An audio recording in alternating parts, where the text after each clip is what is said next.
Hello guys! Our video for today is magluluto pa rin ako ng mga leftovers ng New Year. Ayan, meron ako dyan mga spices. Ginger, shallots, at saka garlic.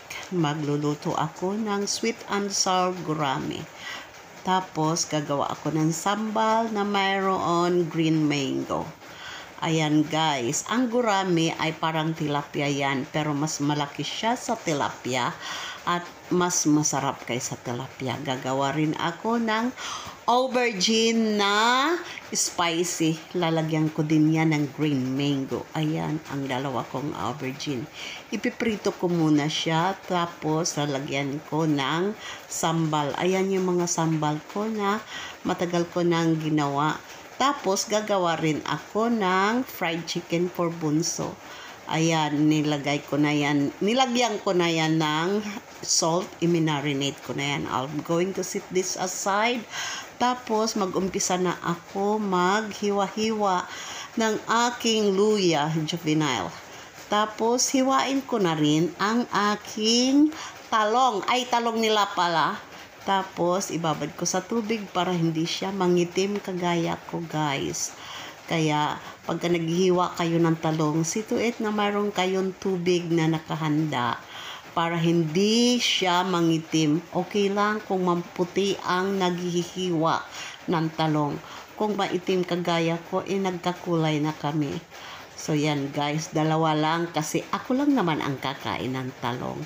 Si Dada kumakain ng talong pagka kilawin or salad. O hiwa ko na rin ang aking green mango. Ayan, juvenile or pahaba na ang aking gagawin na paghiwa. Hiniwa ko na rin ang aking mga aromas just like the aubergine. Oh, the aubergine. Ayan guys, umpisahan na natin mag-saute. Yan, konting oil lang ang gagawin natin. Ilagay ko na lahat ang aking aromas, ginger, shallots, and garlic. So, saute natin until the aroma come out. Sige, halo-halo lang, halo-halo. Halo-halo ng beauty.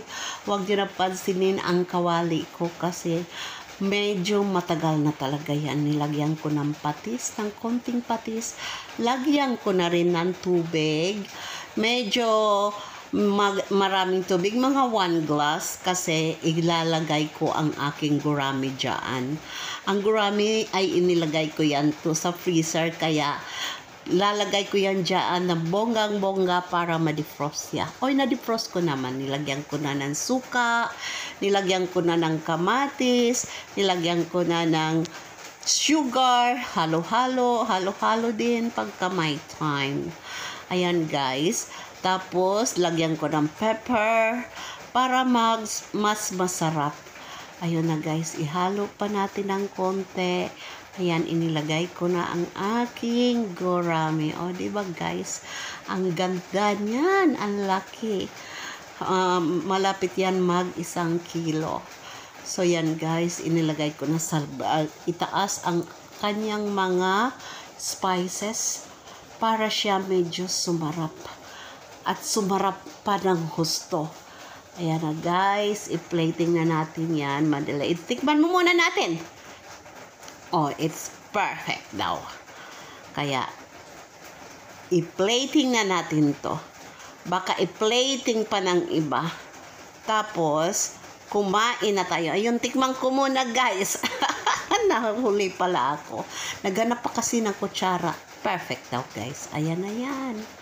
So, ang gagawin natin ay i-plating na natin yan, guys. Baka i-plating pa ng iba.